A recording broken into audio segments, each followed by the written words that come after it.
The all-party Indian delegation led by Member of Indian Parliament Supriya Sule has also reached the end of their visit to South Africa. On the last day, the delegation will be engaged in meetings and will visit Constitutional Hill to pay floral tribute to a bust of Mahatma Gandhi. DD India correspondent Nazin Ismail reports for more.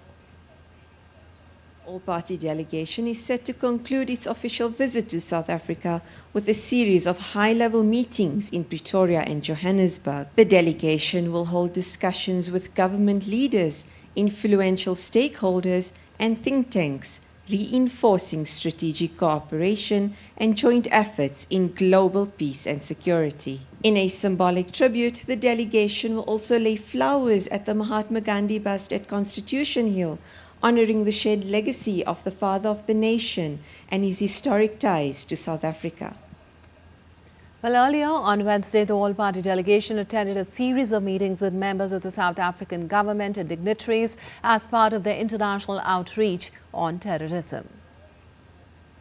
The all-party Indian delegation arrived in Cape Town as part of the three-day visit from the 27th to the 29th of May.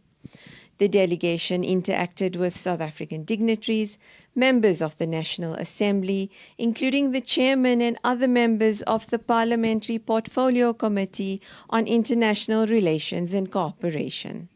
Inspired the relationship that the Indian government enjoys with the South African government. India and South Africa are founding members of BRICS.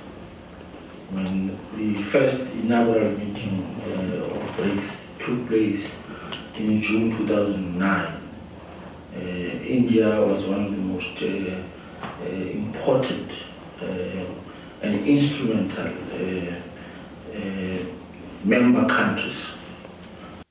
This visit comes in the wake of the Pahalgam attack, Operation Sindoor and related developments. India and South Africa, strategic partners, maintain close cooperation on international and political security matters. South Africa strongly condemned the Pahalgam attack and was one of the first countries to do so. We hope you've had a productive day in Parliament. India is the world's largest democracy and is also a strategic partner to South Africa in both the IPSA and the BRICS environment.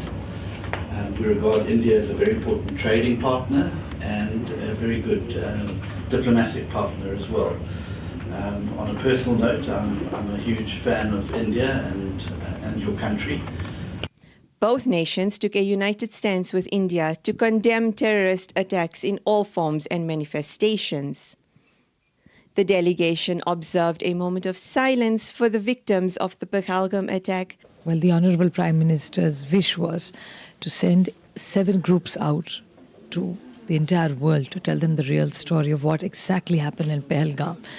It's hurt us. We are in deep anguish, pain and shock. The soul of India was hurt because these were our innocent citizens of India who were on vacation, were shot. And it's one of the most painful experiences India has had. And we're just appealing to the world that there has to be zero tolerance against any terrorism anywhere in the world. The delegation underscores India's firm commitment to working with South Africa and the global community to combat cross-border terrorism. We'll stand with any nation against terrorism, but India is a very important strategic partner for South Africa, both as a member of BRICS and a member of IPSA. And the historical ties between our two countries are very important. And as two large democracies, one in Africa, one on the other side of the ocean, it's very important that we stand together in solidarity against the use of terror in whatever form it may come and on whichever continent it occurs. For DD India, Cape Town, South Africa, I'm Nazin, bringing you the pulse on global progress.